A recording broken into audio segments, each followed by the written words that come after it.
On l'appelle la cité oubliée. Pourtant, au milieu des allées et des pierres, des habitants.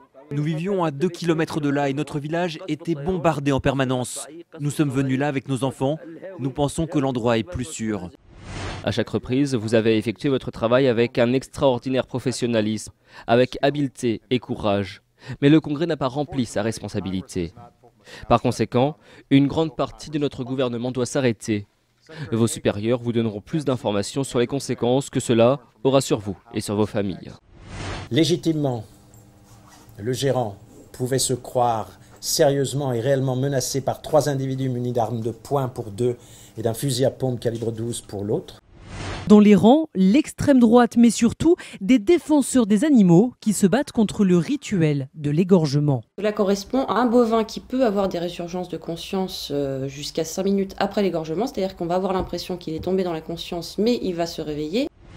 Le chômage était censé avoir baissé de 50 000 personnes au mois d'août. Il n'en est rien, car ce n'est pas 50 000, mais 22 à 29 000 demandeurs d'emploi en moins dans la catégorie A. Une erreur due à un bug de l'opérateur SFR. Moi, je ne suis pas favorable à ce qu'on ajoute des taxes aux taxes. J'ai déjà eu l'occasion avec Marisol Touraine de m'exprimer.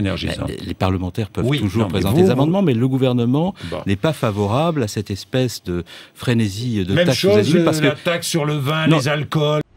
Il a sauté sur la table d'examen. Je répétais non, non, non, non, comme un leitmotiv.